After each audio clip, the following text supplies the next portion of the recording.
see raamat on mul väga südamelähedane, et sellest raamatust ma lasin juba 8 aastat tagasi ühe peatüki ära tõlkida. Seal oli nii-öelda varjust ja persoonast ja ma mäletan, et see oli niivõrd võimas peatükk, et üks mu tuttav koolitusel üks naisterahvas luges selle läbi ja peale seda oli 2 nädalat täiesti omadega sassis, et ta sai midagi esimest korda elust endast aru. Nii et kindlasti ma seda raamatut kõigile soovitaksin.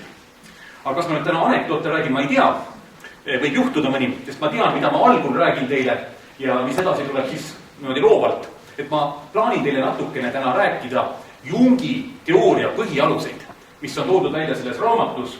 Raamatust olen ma ise jõudnud läbi lugeda nüüd 2 päevaga 2/3, 1/3 mul endal lugemata ja ma olen endiselt väga vaimustuses sellest. Aga eesmärgiks on teile anda natukene tausta, et üldse mõista. Minu jaoks on Jung üks esimesi inimpsüühika teoreetikuid, kes suudab seda ülihästi kirjeldada ja nagu tõesti öelda, et saab vastuseid, mida ma kuskilt mujalt saanud ei ole. Need osad, mida ma siin täna räägin, ma olen ise olnud ka Jungi seltsi liige ja mäletan, et siin 10 aastat tagasi iga selle slaidi kohta, mis ma siin täna näitan teile, peeti 2-päevane seminar. Nii et nende kohta on siin võimalik tunduvalt sügavale minna.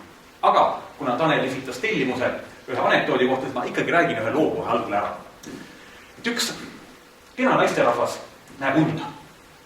Ja näeb und, et ta läheb mööda teed linnas, liigub mööda teed ja järsku vaatab, et üks õudne suur isane ahv kõnnib tal järgi. Loomulikult ehmatab, paneb sammu kiiremaks, liigub edasi, vaatab tagasi, ahv tuleb talle järgi. Tal üldse ei sobi see, läheb teisele poole teed. Ahv samamoodi läheb järgi.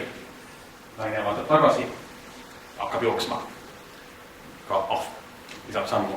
Aga naisel on hea, tal on kodu ligidal. Jookseb ruttu koju, uks kõvasti kinni. Ja läheb sinna.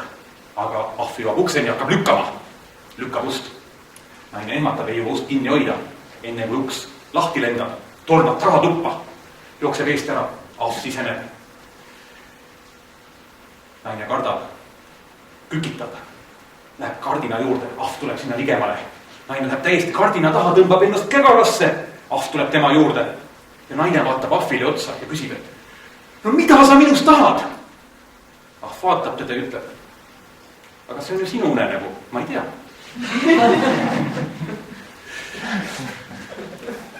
See on nüüd niisugune hea näide alateaduse kohta, millega ka Jung kogu oma elu tegeles.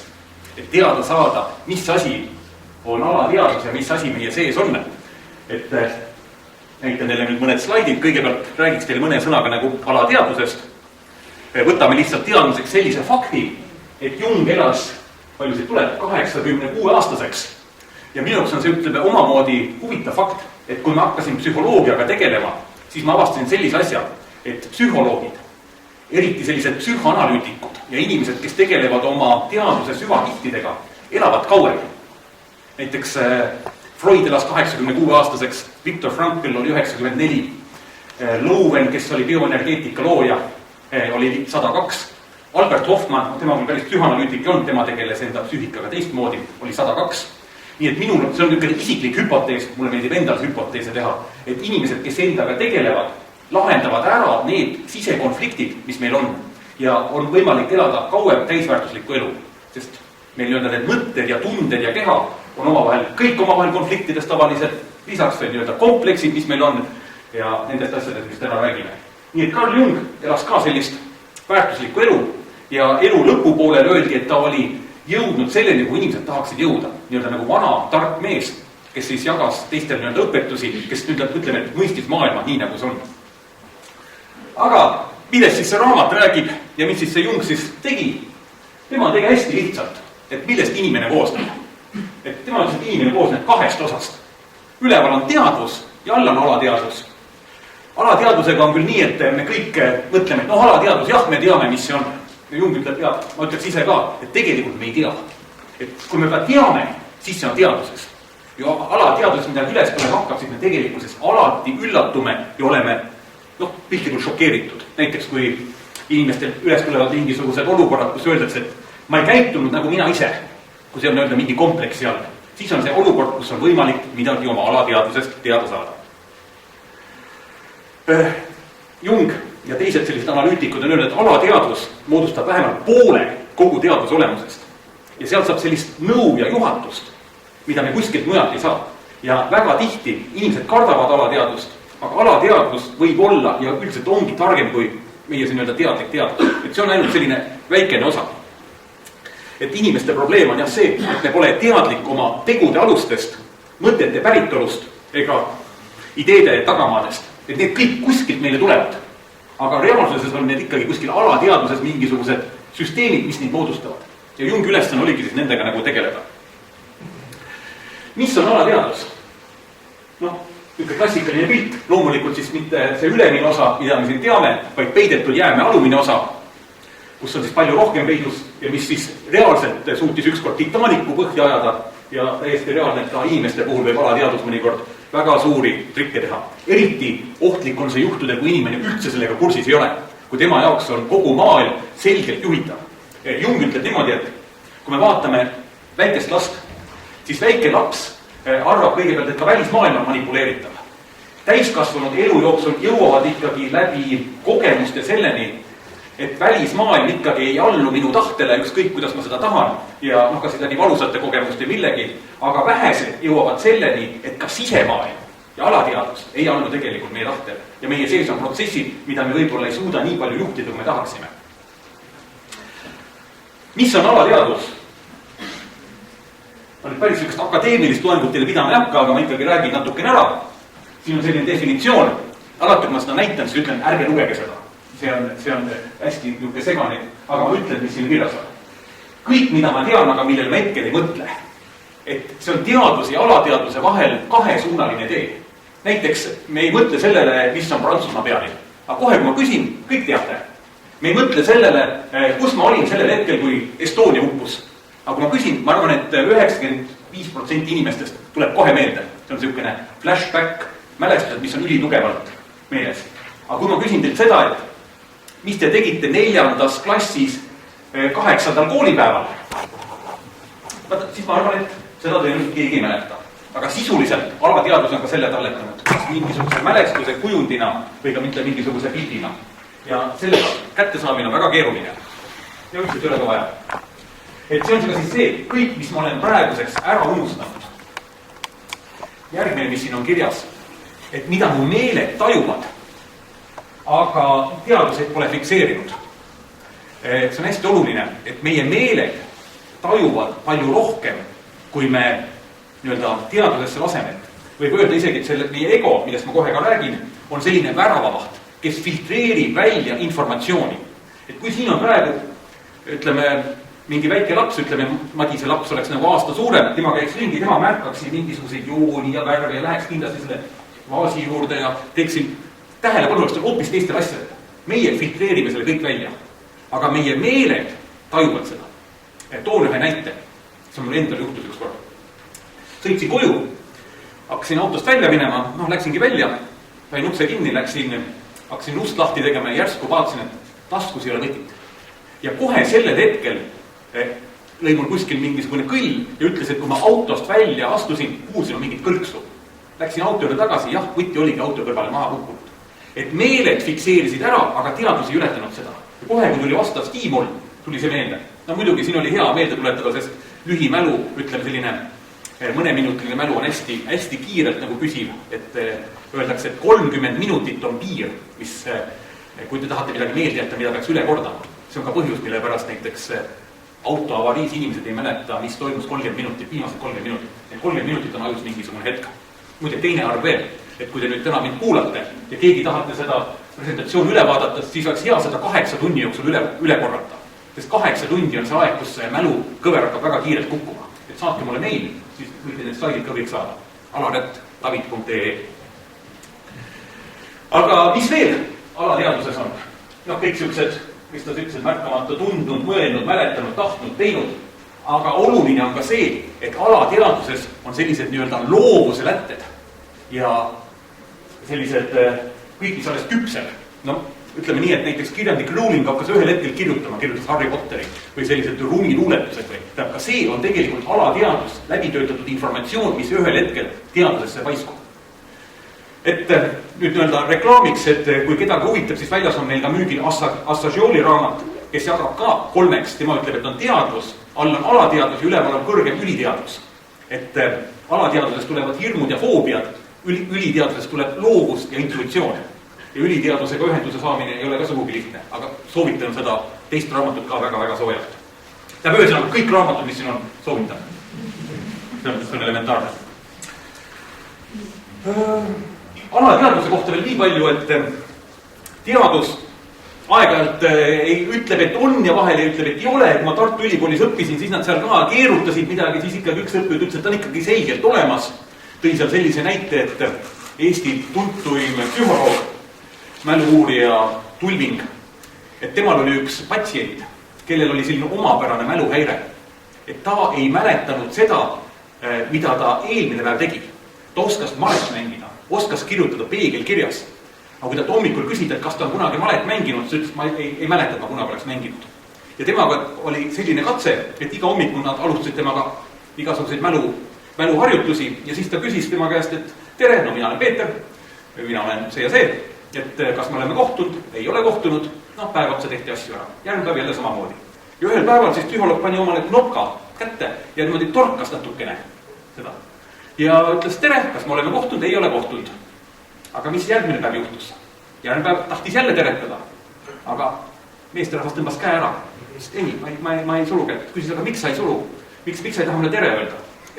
Ja siis tuli selline väga selgelt ajupoolt konstrueeritud mõte, et ma saan äkki pisikuid siit, et ma ei taha suga kätt suruda. Tähendab, inimene ei mäletanud, aga koheselt olukorra tõlgendas mingit moodi ära.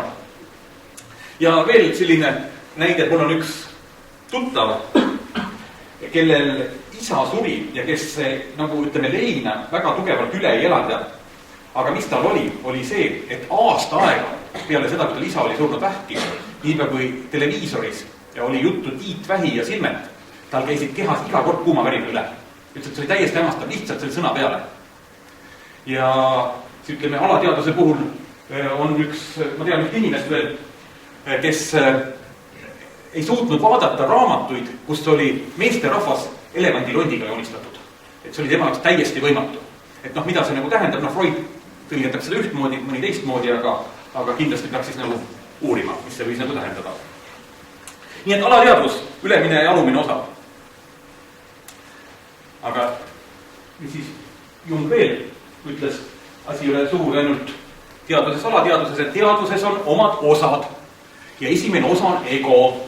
Ego on siis nii-öelda, kuidas seda ütelda, meie mõtted, selline teadvuse voog, see, kuhu me oma tähelepanu suuname, meie tahtmised, soovid, igatsused, nimetame nii, et see on meie teadlik mina. Samas võib öelda, et see on meie teadvuse kese, et näiteks minu teadvuse kese on praegu selgelt sellega, et ma pean teile rääkima selgelt mõtestatud juttu. Ja sellega ma usun, et ma saan päris hästi hakkama. See on selline mõtete, ihade tegutsemise kese ja samas see on ka meie pidevustunne, identsustunne. Jung ütleb seda, et ego, millal ta formuleerub, ta ütleb, et ta formuleerub ikkagi praktiliselt sünni hetkel või isegi varem, sellepärast, et ka loote puhul on märgata une ja ärkveloleku tsüklit. Et see on siis see olukord, kus peaks olema endast nagu teadlik. Me mõtle seda eneseteadvust, see, mis tekib 2-3 aastaselt. Aga sellel hetkel, kui imik või vastündinud silmatahtid hakkab kohe ümbruskonda vaatama ja seda kuidagi läbi töötlema. Nii et sellel hetkel hakkab inimese ego moodustuma. Tema areng Jungi järgi on seotud konfliktidega. Ehk teiste sõnadega, maailmas tuleb mingisugune surve talle ja ta peab sellega nagu hakkama saama. Ja mida rohkem ta suudab informatsiooni läbi töötada, seda tugevamaks muutub ego. Ego ei ole halb, et see on sõna egoismiga meil seotud, aga ego on nimetades nii nagu teadvuse keskmeks.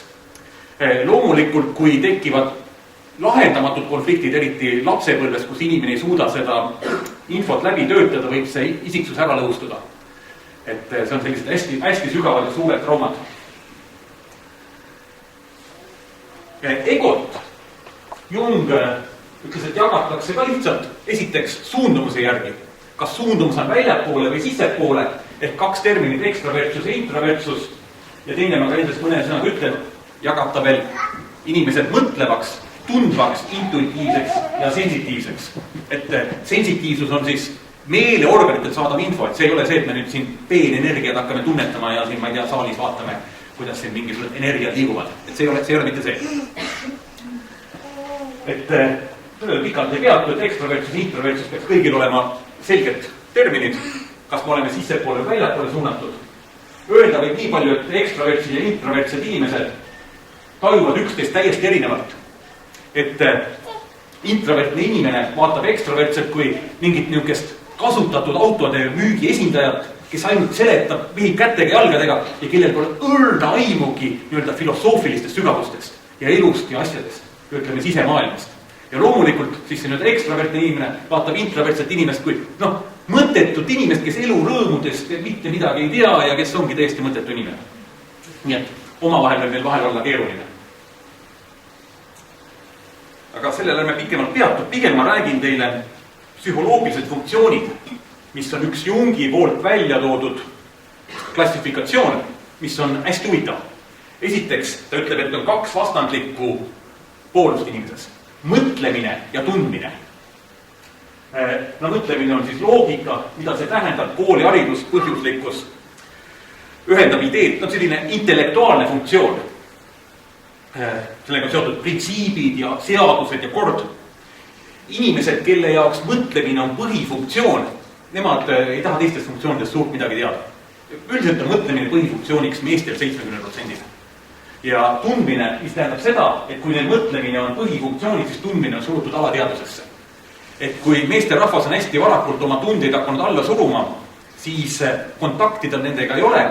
Ja kuigi ta enda arust funktsioneerib elus väga hästi, võib tal tulla elus ette kriise, mitte võib tulla, vaid väga kindlasti tulevadki ette, kus tal hakkab kokku puutuma tunnetega ja kuna need on primitiivselt arenenud funktsioonina, siis need võivad teda enda alla haarata ja alateaduseks on saavutada mingil hetkel väga suuri võite. Ma ei hakka seda näidet tooma, aga ütleme niisugune näide, et Toomas Leius, kes oli tuntud tennisemängija, Wimbledoni noorteturniiri võitja, mingil hetkel, kui ta koju tuli, seda tappis oma naise ära, kuna naine oli kellegi teise mehe kätte, tunded ületasid täielikult inimese vastupanu-võime. Teine on siis tunnete funktsioon. Tundmine jälle naistel on 70% domineerivam ja 30% on naistel mõtlemine domineerivam. See ei tähenda, et üks on hea või halb. Mõtlemine ütleb asja kohta, et mis asi see on. Annab väga selge vastuse. Aga tundmine hindab seda. Ütleb, kas on hea või halb.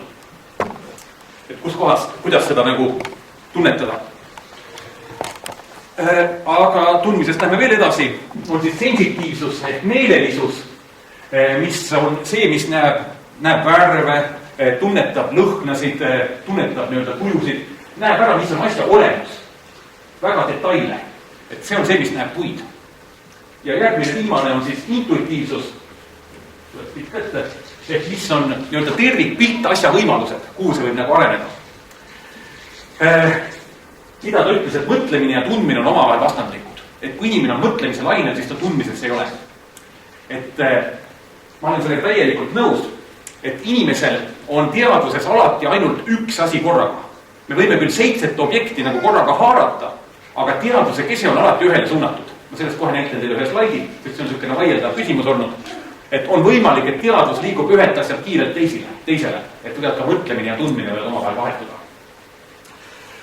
Kui seda vaadata, siis võib öelda niimoodi, et mõtlemine, või ütleb niimoodi, et sensitiivsus, meelelisus näitab, et asi eksisteerib. Mõtlemine näitab, ütleb, mis asi see on. Tundmine hindab seda, on see hea või halb, meeldib, ebameeldib. Ja intuitiivsus ütleb, mis sellest võib saada. Teaduses on need kõik funktsioonid hästi vajalikud.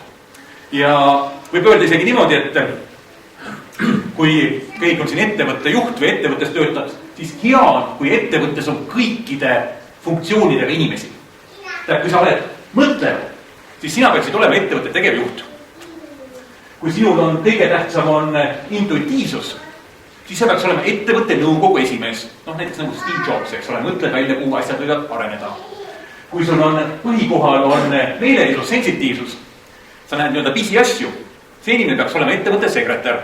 Kõik asjad on korras, seal direktor sirutab käe selja taha ja juba antakse kõige kaust kätte. Ja kui sul on tundmine kõige tähtsam tunded, tema võiks olla ettevõtte personalijuht. Kõik asjad on paigas, kõik saavad tema alal küla nutmas käia. nii et selline väikene jaotus. muide, Jungi geniaalsuseks tean ma seda, et sellel on hiljem juurde tulnud ka füsioloogilised korrelaadid, need on jagatud ära erinevate ajuosadele. Et kui siin on psühholoogi, kes siis ütlevad, et nendel on kogu aeg teaduses 2 või 3 või 4 asja, siis ma kohe küsin teilt, kes näeb üheaegselt vaasi ja nägu? Sina näeb üheaegselt. See on siis ülihea omadus. Mina suudan küll neid omavahel teegeldada ja tahtega ühed teisele üle minna, aga üldreeglina inimesed korraga mõlemat ei näe. No mis te siin näete? Naise nägu. Torupillimängijad kõik, eks? No nii, kuhu mees vaatab? Kas korraga 2 suunas, otse ja paremale või vasakule?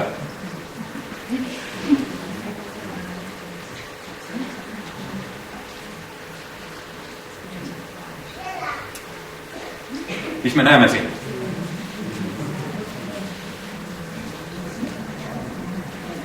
Kes näevad kohe mehi esimesena? 2 meest omavahel juttu rääkimas. Kes üldse mehi ei näe? Kes näevad ainult sambaid?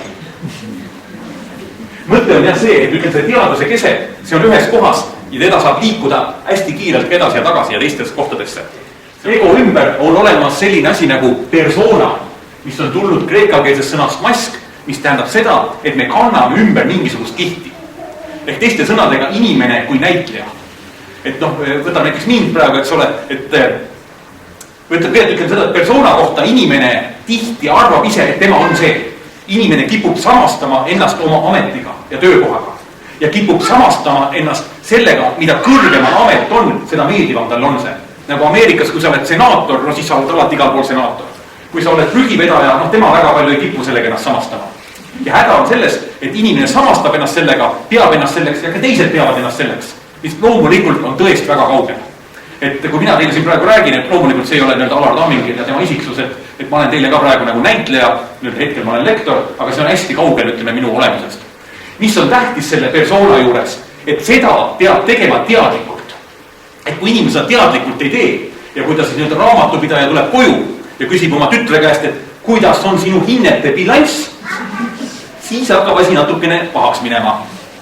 Aga see on meil hästi levinud ja persona on see, mida meile ühiskond ülitugevalt peale surub, eriti just töökohtadega, mida suurem ettevõte, Hansapank või selline, ütleme, suur ettevõte läheb hästi täiesti paigast ära, sest seal on inimesed ikka uuringute järgi ikkagi väga tugeva sordiini ja surve all.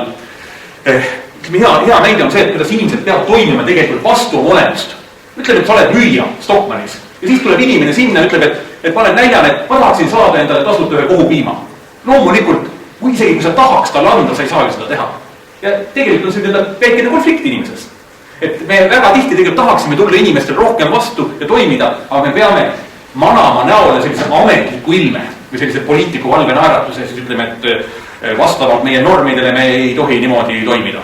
Et see on siis selline persona ehk selline inimene kui näitleja. Tervise huvides on kasulik olla selline personas teadlikult, mitte ebateadlikult. Ja ütleme, et sa võid teisi nagu petta, aga ise ennast petta ei tohiks. Mis on veel persona kohta, Jung ütles, et see on niisugune odav puudujääk, tähendab, et sellise oma isiksuse, odav kompensatsioon oma isiksuse puudujääkidele. Sellepärast, et amet on antud ühiskonna poolt mingi olulise asja tegevuseks. Ja kui inimene sinna ametile läheb, siis ta arvab, et tema ise ongi see amet. Aga tegelikult ta seda loomulikult ei ole. See on ka üks põhjus, muide ka teised arvavad. Miks pärast kohe, kui tuleb uus peaminister, tema saavutab alati suure populaarsuse. Kohe 60% inimesi ütleb, et tema toetab teda. Sest me arvame, et kui inimene on saanud ameti, et siis ta saab sellega kohe hakkama. Loomulikult päris nii ei ole. Edasi on täispuutud persona, väga edukad inimesed, kes samastavad endast oma ametiga ja reaalsuses on väga õnnetud. Mäletan siin Eesti Ekspressis oli ka üks edulugu ühe Eesti väga ka jõuka inimesega, siis seal küsiti talt, et teil miljard on olemas, et mis te tahate, et mis te siis nagu eesmärgiks on, et ei, ikka oleks vaja firmat arendada ja nii edasi, aga kogu artikkel oli ülipessimistlik. Nii et Jung ütles ka, et inimesed, kes välismaailmas on üliedukad, kes on ülitugeva persona endal arendanud, ei ole oma sisemaailmast mitte midagi teadlikud ja võivad olla sügavalt väga-väga õnnetud.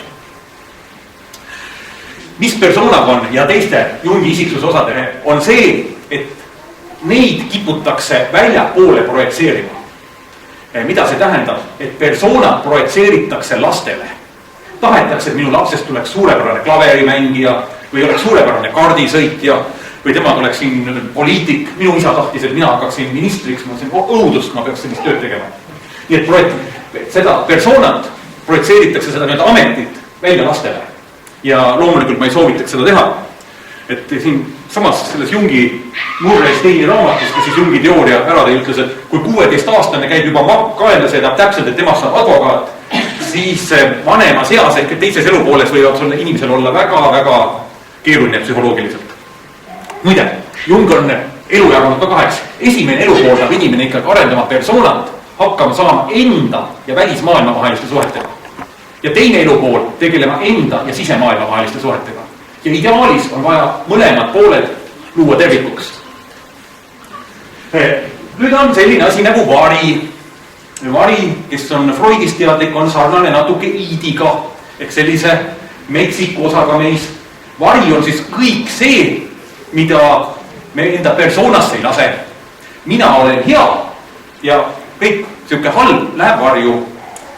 Kuidas, ütleme, vari on seotud meie selliste loomsete, seksuaalsete instinktidega. See on ütleme niimoodi loommeits, võiks natukene sõnastada nii. Kõik see, kuidas me ennast ei määratle. Et me määratleme ennast alati tubli, hea ühiskonnaliige, nii edasi. Ja siis mõnikord me avastame, et mõni inimene on minu jaoks ebameeldiv. Siis kui me vaatame sellist ebameeldivat inimest, eriti kui ta on meie samast soost, siis see on klassikaline meie varju näide. Kui meie vanune samast soost inimene ja tema on selline ja selline ja selline, siis see kõik on meie vari. Tavaliselt, kui ma olen seda loengutel rääkinud, siis kellegile see asi ei meeldi. Õnneks teil praegu vastu rääkimise võimalust ei ole, te võite selle peale vastu hakata. Aga kui sügavamalt uurida, siis sisuliselt see niimoodi ongi. Et tema on tubli, tema on hiline ja nii edasi ja nii edasi. Loodsed seksuaalsed instinktid. Varjuga tegelemine on hästi oluline, sest see on enese teadvustamise algus.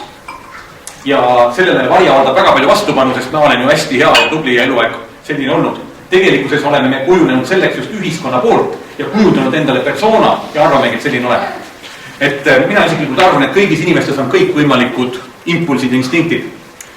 Üks uuring, hästi hull uuring, ütles seda, et 95% või 90% meestest hakkab sõjaolukorras vägistama, mis on minu arust väga hull näide, mina isiklikult arvan, ma seda ei teeks.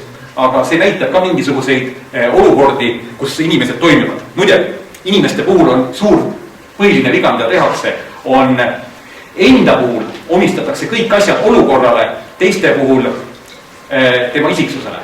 Et kui mina jään hiljaks, siis buss ei tulnud. Kui teine jääb hiljaks, siis tema on hilineja.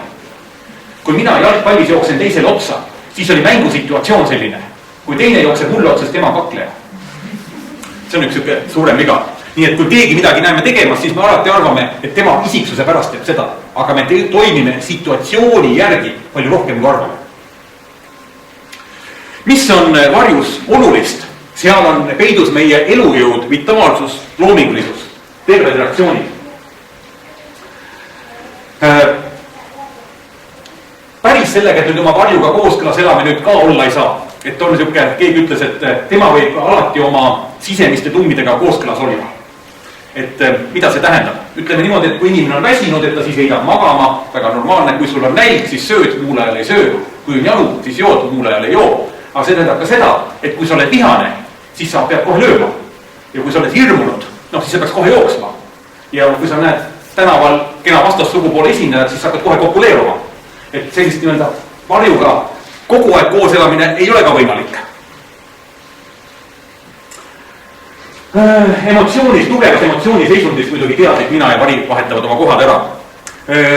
Ütleme, erinevaid meetodid on selleks kõige halvem, mida ma alati ütlen, on alkohol. Alkoholi puhul mõni, kes on tavalises olukorras hästi rõõmus, võib muutuma väga depressiivseks või rahulik, kurb inimene hakkab järsku meeletut tantsu lööma kurjusolekus. Et alkohol on üks niisuguseid variante. Vanas Kreekas oli alkoholi kasutati äriläbirääkimistel ka teadlikult. Et sõlmiti lepingud ära, siis mindi kõrtsu, joodi ennast natuke purju ja arutati uuesti üle. Sellepärast, et näha, kas ei ole sellist peidetud paragrahvi või pügalat, millega tahetakse teisel nahk üle kõrvale tõmmata ja mida algul hea suhtlemise pärast ei tahetud välja öelda. Mõlemad poole eelis, jah. Ja aga võis alustada ka teisiti, et algul joodi purju, sõlmiti purjusolekusleping, aga kuna seal tuldi palju vastu, siis jälle leping ei hakanud enne kehtima, kui vaadati teisest teaduse seisundist, et kainena üle. Nii, ma olen teile 30 minutit rääkinud, ma 10 minutit räägin veel, näitan veel mõned asjad ära. Projektsioonist oli juba natukene juttu, et oma omadused projektseeritakse välja. Persona projektseeritakse laste peale. Vari projektseeritakse oma vanusele, oma soolisele inimesele. Nii et mõelge selle üle, kes on teie jaoks eriti ebameeldiv klassikaaslane või töökaaslane või edasi. Et sealt siis saate teada, millega endaga tööd teha. Kohe hakkan rääkima teile animast ja animusest, mehelikust algest naisest ja naiselikust algest mehest. Need projektseeritakse välja vastassugu poole peale. Et sellised nii-öelda mehed oma naiselikud omadused, millega nad kontaktis ei ole, siis nemad projektseerivad välja nii-öelda ideaalpartnerile, kes nende jaoks neid esindab. Aga selle juurde kohe jõuame. Lihtsalt räägin teile ära ka projektsiooni mõistmise etapid, kui tahate midagi endaga tegelemine on suur lihtne. Esiteks, kõik, mis sa näed teises inimeseks, see on tõsi. Tema on halb, tema on see, nii edasi. Ja sinuga ei ole mingit kontakti. Teisena, sa ei tee veel vahet. Aga saad aru, et oleks vaja vahet teha. Et kui te siit täna ära minnes mõtled, et äkki mu jutul oli natuke iva sees, et äkki tõesti midagi on, no siis on juba teise etapiga tegemist. Kolmandana on hinnangu, see ongi projektsioon. Ma projektseerin selle omaduse endast välja. Annad hinnangu ja mõistad illusiooni, et see on sul enda projektsioon ja vaatad sellele otsa ja selle päritolule. Tähtis on just päritolu. Asi on selles, et me arvame, et meil on meeletult palju vaba tahet ja me otsustame. Reaalsuses on asi selles, et meie tegevused, mõtted, tunded on hästi palju pärit kahest kohast. Esiteks, välisest kultuurist, mis meid kogu aeg mõjutab, mismoodi me peame toimima. Ja teine, meie vanematelt käskude, keeldude vormis, mida me oleme alateadlikult üle võtnud. Nii et meie enda alateadusest ja kollektiivist. Kahest kohast tuleb meile peale selline nii-öelda surve. Nii, animus ja anima. Mehelik alge naises, naiselik alge mehes. Neid eelmise slaidid ära, nägite või? Et samamoodi jälle siin allapoole paneme alateadusesse. Mitte ükski mees ei ole kunagi nii mehelik, et tas ei ole midagi naiselikku. Ja ükski naine ei ole kunagi naiselik, et temas ei oleks midagi mehelikku. Võib olla küll, et see pool on alla surutud. Siin võib olla ka tegemist kompleksidega, millest kohe räägime, mis võivad olla omavahel seoses. Näiteks alaväärsuskompleksiga mees arendab ülitugevalt nii-öelda oma keha, käib jõusaalis, et mitte seda alaväärne olla, omandab veel võimukompleksi ja kompenseerib ja siis näib väidiselt hästi tugeva ja väga mehelikuna. Ja pärast on selline asi, et siis veel naised ajavad jõhkruse ja mehelikus omavahel segi ja on pärast õnnetus abielus. Nii et ütleme, neid asju nagu ei ole alati selgelt nagu näha. Ja nad on hästi keerulised. Aga anima ja animus, mis need siis on? Naiselik alge mehes, mehelik alge mehes, mehelik alge naises. Et kui mehed on nii-öelda naiselik alge, siis see pöörab kohe tähelepanu kõigele sellisele edevale, abitule, ebakindlale kahetähenduslikkusele. Et sellise nii-öelda nõrgale, kus ta saaks nagu abiks olla. Ja loomulikult naine, tema mehelik alge otsib kangelaslikkust, intellektuaalsust, sellist spordikuulsust või kunstikuulsust või ütleme sellist, kes on välismaailmas edukas. Ja seal on kohe tekib automaatne tõmme. Aga Jungi järgi need omadused on meie enda sees, mida me projektseerime väljapoole. Jung ütles veel nii, et kuni varjuni on kõik hästi selgelt aru saada. Anima ja animus on niisugune hästi keeruline territoorium. Ja ühest teosest ütles ta niimoodi, et ta saab aru, et mõned mehed saavad aru oma naiselikust algest, aga et ta on kohanud ülivähe naisi, kes midagi oma mehelikust algest teavad. Millal naiselik alge mehele võimu saavutab? Koheselt, kui ratsionaalne mees läheb tunnetesse, kui ta läheb midagi ja emotsioonidesse. Ja naises on mehelik alge siis tugevalt, kui naine hakkab rääkima nõnda nimetatud ratsionaalset loogilist juttu. hakkab mehele midagi seletama, et see on nii ja nii ja nii. Mis siis toimub? Mehes läheb kohe naiselik alge ja mees kohe vihastab. Et kui mees on naiseliku alge või naine meheliku all, siis nad üle 5 minuti rääkida ei saa. Kohe nii-öelda naine hakkab rääkima väga tarka, täpset juttu põllumajanduspoliitikast, siis on selline, no kohe on suhe paigast ära. Ja siis tekib mehel tugev emotsioon, vihastab ja ongi asi sassis. Nii et mehel tulevad irratsionaalsed tunded ja naisel aloogiline irratsionaalne mõtlemine. Sest naise jaoks on see muidugi väga selge ja loogiline ja täpne mõtlemine, mehe jaoks on see täielik jabuvus, mida ta räägib. Aga ärge nüüd seda nii-öelda päris tõena pähe võtta, et see on Jungi lähenemine inimese isiksusele. Aga selle ma räägin ikka küll veel ära. Anima, naiselik alge on seotud ühe kujuga. Et mehel on ideaalne kuju, mingisugune unelmate naine, kes rahuldab kõik tema vajadused. Mina mäletan, kui mina olin väike poiss, minu jaoks oli naise ideaalvariant oli lumivalgeke. Et kõige ideaalsem naine. Ja loomulikult, kui vaadata seda lumivalgekese muinasjuttu, siis lumivalgekesel oli vaja 7 pöialpossi seal. Ja mis tähendab seda, et naisel ei ole seotud alateadusesse mehe kuju ühe konkreetse mehega. Temal on seal nii-öelda kõik need spordikuulsused ja muusikakuulsused ja rockartistid ja nii edasi, kõik on nii-öelda koos. Et ta ei pea olema ideaalne, aga mehe jaoks on see üks kuju. Ja siin on üks lugu ka siis, mida ma püüan siis ära rääkida. Et mees ja naine lähevad puhkusele ja lepivad kokku, et oleme ausad. Tagasi tulles räägime, mis juhtus ja läheme eraldi puhkusele. No käivad ära ja mees tuleb tagasi ja ütleb, et temal oli 2. Et temal üks oli baleriin ja teine oli naiskirjanik. Ja siis naine ütleb, et temal oli ka 2.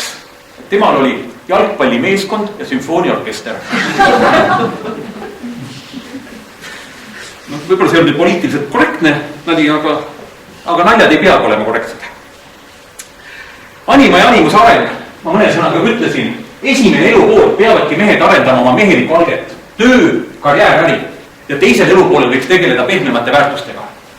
Ja naistel vastupidi, esimene pool tegeleda pehmete väärtustega, töö, lastega, sotsiaalsed projektid ja teises elupooles, kui lapsed on suuremad, muutuda sitkemaks. Jungi järgi sellised, nimetame lapspoliitikud võivad ka olla oma teises elupooles natukene hädas. Et ma ütlen jälle Jungi järgi, eks. Et see annab mulle sellise indulgentsi natukene. Nii, sellega veel asi ei piirdu. Kõikidest nendest asjadest, mis ma teil muidugi räägin, on selles raamatus eraldi peatükid. Siis on veel selline isiksusosa või selline pigem tervik, mis siin on välja toodud ingliskeelse terminiga self. Antud raamatus on ta tõlgitud kõrgemaks minaks.